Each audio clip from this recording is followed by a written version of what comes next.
Todd Monken just said something about Shedeur Sanders that changes everything we thought we knew about this quarterback battle. And that's not even the biggest story out of Berea today. There's a coach-on-coach situation involving Lane Kiffin that just blew up, and Monken had to walk it back live. On top of that, a defensive stud who's been missing for almost a month just got some news nobody expected. 3 big ones? Let's get right into it. Drop a like if you're ready, and let's start with Sanders, because his situation just got a lot more interesting. Alright, let's talk about it, because everybody's been asking the same question all week. What's actually going on with Shedeur Sanders? He lost the starting job, we know that, but Todd Monken just came out and basically told the entire world, hold on, this kid isn't going anywhere.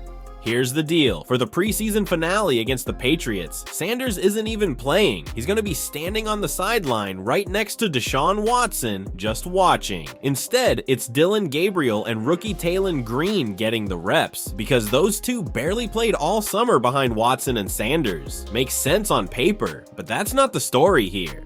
The real story is what Monken said about Sanders' future, and honestly, it sounds like a guy who's not done with this kid at all. Monken flat out said, "I'm excited about the long game for him." Then he kept going, talked about how Sanders is basically a sponge out there, soaking up everything, and how it's just a matter of time before Browns fans see it for themselves. That's not coach speak to make a backup feel better. That's a coach setting expectations for what's coming. And look, Watson's starting week 1 against Jacksonville. Monken's already confirmed that's not a week-to-week thing. But here's the twist nobody's talking about enough. Watson's coming off another Achilles surgery, his second one. So if you're Cleveland, you better believe Sanders needs to be ready to go at a moment's notice. And it sounds like the staff knows that too. Backing up a bit, this competition wasn't even close early on. Monken straight up admitted Watson was way ahead because of pure experience. No surprise there. But somewhere in the middle of the offseason, something clicked with Sanders. Monken said it himself. The way the kid processes things, the way he's wired, that's what turned this into an actual real competition instead of a formality. And Sanders backed it up on the field too. 7 starts as a rookie, most of the preseason snaps alongside Watson, and in that start against Buffalo, he went 9 for 11, 74 yards, a touchdown, 1 pick. Solid. After that game, Sanders said something that stuck with people. "I don't live with regrets. I sleep better at night knowing I did everything I can, and however things fall, they fall." That's a confident dude, not somebody sulking about losing a job. So why is he sitting this last preseason game? Simple. Monken said it's not a knock on Sanders, they just need more live reps for Gabriel and Taylen Green before the real games start. They already know what they've got in Shedeur. Bottom line, Cleveland's got 2 first-round picks next year. They could still go get a quarterback of the future, but for right now, Sanders is QB2. He's the break glass in case of emergency guy, and with Watson's injury history, that emergency might come sooner than anybody thinks. Now here's where it gets messier. This next one just broke, and it involves a college coach calling out the Browns directly. Todd Monken had to respond, and what he said is not what you'd expect, okay? This next one is a mess, and I mean that in the best way possible, because it's got everything. A college coach, an NFL head coach, a tight end nobody saw coming, and a whole lot of wait, what? So here's how this started. Todd Monken went out and basically said LSU's Lane Kiffin personally reached out to the Browns about Daquan Wright, this tight end who was on Cleveland's roster and suddenly wanted to go back to college football, which, yeah, that's already a wild sentence on its own. Problem is, Kiffin heard about that and was like, nah, that didn't happen. He came out and said he doesn't even know Monken, doesn't have his number, never called him. Straight up denied the whole thing. So now Monken's gotta clean it up, and to his credit, he did. He came out Tuesday and basically ate the mistake. Here's exactly what he said.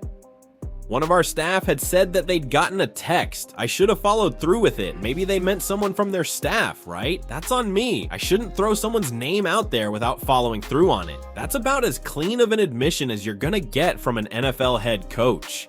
Monken also made it clear when he wasn't trying to throw shade at Kiffin or accuse him of tampering or anything like that. He said he was more just making light of the whole situation. Like, man, is this really the world we're in now, where a guy can just go back to college? His words, basically. It was almost like silliness and goofiness. He just picked the wrong name to drop without checking first. And get this, the Browns didn't even hear about Wright wanting to leave from Wright himself. Monken said it straight up. I knew it when it got on social media. How the hell would I know? It's basically locker room word of mouth turning into a news story in real time. Nobody's walking up to their head coach saying, hey, I'm thinking about going back to school. It just doesn't work like that. Now, here's the actual football part of this. Wright got claimed off waivers from Philly back in early August, barely lasted 2 weeks in Cleveland before all this kicked off. Why is he even able to go back to college? Because a Louisiana judge granted temporary relief to a group of players fighting for extra college eligibility. So the Browns waived him, and his agents already told ESPN he's got a deal lined up to join Kiffin at LSU if nobody claims him. And here's the kicker. Wright already played for Kiffin at Ole Miss, caught 40 balls for 545 yards and 4 scores back in 2025 before going undrafted. So there is a real connection here, just not the phone call kind Monken originally described. Monken's final take on the whole thing, no hard feelings. It was a weird situation. He got hurt, he's going back to college. Good luck to him, he's a good kid. Honestly, pretty mature way to handle an oddly public mix-up. Okay, forget the drama for a second, because this last update is actually good news and Browns fans have been waiting a long time to hear it. Alright, let's end on something actually positive, because Browns fans have not gotten a whole lot of that lately. Carson Schwesinger is back. Kind of. He was out at practice Monday, working off to the side, and honestly, after the month he's had, that's a huge deal. This dude has been missing basically since week 1 of training camp, and the Browns have been super tight-lipped about what's actually wrong with him. Not required to disclose anything in the preseason, so they haven't. Cameron Justice from WEW's in Cleveland caught video of him working out and posted it, saying it was the first time he'd been seen doing anything since that first week.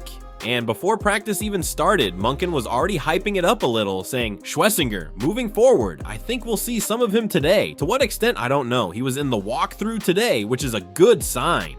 And they need good signs right now, not gonna lie. This defense has not looked like itself through 2 preseason games. They've given up 65 points and 798 total yards, forcing just 1 turnover. For a defense that was top ranked in the league last year and only allowed 40 points across 3 preseason games last summer, that's a massive drop off. And when you factor in Myles Garrett getting traded, plus Jim Schwartz leaving after getting passed over for the head coaching job, yeah, there's real reason for concern under new coordinator Mike Rutenberg. That's exactly why getting Schwesinger back matters so much.